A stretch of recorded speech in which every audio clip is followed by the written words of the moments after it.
انسان بھی وسوسے ڈالتا ہے. انسانوں کے وسوسے بظاہر تو بعض اوقات یوں لگتا ہے کہ شیطانوں سے بھی زیادہ ہوتے ہیں، اس لیے کہ شیطان کا وسوسہ آتا ہے چلا جاتا ہے.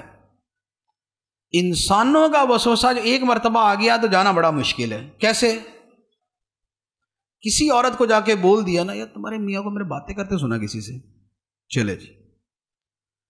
اور یا میاں کو بول دیا تمہاری بیوی فون پہ باتیں کرتی کسی سے. یہ انسان نے وسوسہ ڈالا نا، یہ انسان نے وسوسہ ڈالا. اب بتائیں ذرا، شیطان کی طرح نکلے گا یہ نہیں نکلے گا. اب وہ بیچارے کی زندگی حرام ہو جائے گی، دن رات اس کا عذاب کے اندر پڑ جائے گا، اس کے دماغ سے وسوسہ نہیں نکلے گا. یا ایسے کسی کو وسوسہ ڈال دیا، یہ تمہارے ساتھ والا جو بندہ ہے نا، تمہارا یہ جو پارٹنر ہے، تھوڑا سا احتیاط کیا کرو اس سے. کیا ہوا؟ بس یار میں کھل کے نہیں بولتا، بس احتیاط کرنا ذرا. چلو جی.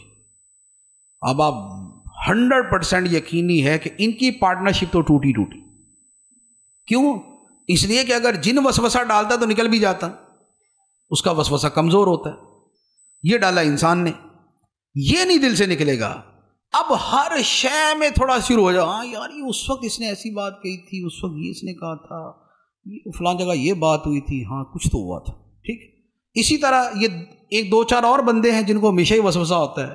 ایک داماد ایک بہنوئی ہمیشہ ہی وسوسے میں ہوتے ہیں کہ جو میں گیا تھا تو سب نے جنا کھڑے ہو کے سلوٹ نہیں مارا تھا، تو اس کا مطلب یہ ہوا کہ میری عزت ہی نہیں ہے ان کے دل میں. ٹھیک ہے. اب کسی نے دوسرے نے دماغ میں ڈال دیا، یہ تیری عزت ہی کوئی نہیں، ارے میں جاتا ہوں تو ایسے ہو جاتا ہے، تو گیا کچھ بھی نہیں ہوا. چلو جی. اس کے بعد زندگی ختم.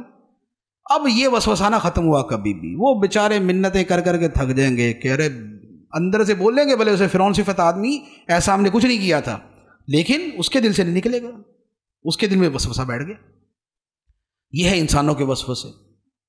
اسی طرح گھروں کے اندر یہ جتنی یہ ساس بہو کی لڑائی ہے تو یہ شیطان تھوڑی آگے ڈالتا ہے.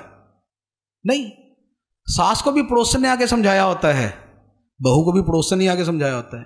یہ ہے من الجنۃ والناس، کہ جنوں اور انسانوں سے وسوسے آتے ہیں. گھر برباد ہو جاتے ہیں، لڑائیاں، تباہیاں، بربادیاں، جدائیاں، دوریاں سب ہو جاتی ہیں. کیوں؟ اس لیے کہ انسانوں کے وسوسے ان کو برباد کر دیتے. اسی سے آگے پھر عقیدے کے معاملات ہیں. کسی بد مذہب کے پاس بیٹھ جائیں گے تو اب ہمیں تو اتنا علم ہوتا نہیں ہے، یعنی ہماری عوام کو. اب اس نے ایسی چھوٹی موٹی بات کر دی، دماغ کے اندر وسوسہ ڈال دیا. پھر اس کے بعد فیس بک ہے، ٹی وی ہے، شوز ہیں، ڈرامے ہیں اور اس طرح کی چیزیں ہیں. اب وہاں پر جو ہے وہ نئے سے نئے جدت پسند، نئے مجتہدین، نئے مسائل نکالنے والے وہ آ کے کچھ بول دیں گے تو لوگ تو پہلے ہی جو ہے نا وہ چاہ رہے ہوتے ہیں کہ وہ مسئلہ پتہ چلے کہ جو نفس کے قریب ہو. یار پردہ کو اتنا بھی ضروری نہیں ہے، آنکھ کا پردہ ہونا چاہیے، دل کا پردہ ہونا چاہیے.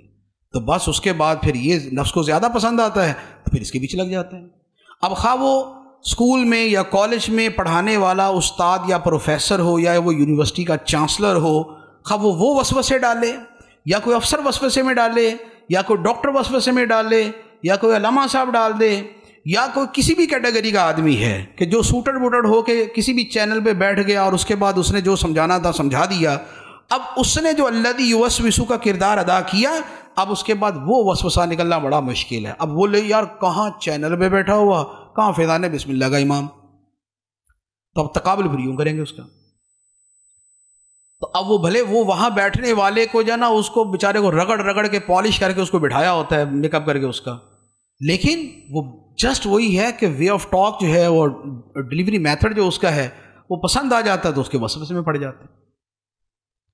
تو فرمایا کہ تم کہو میں پناہ لیتا ہوں لوگوں کے رب کی، لوگوں کے بادشاہ کی، لوگوں کے معبود کی، اس کے شر سے جو وسوسہ ڈالے اور جو وسوسہ ڈال کے تیزی سے چھپ جانے والا ہے.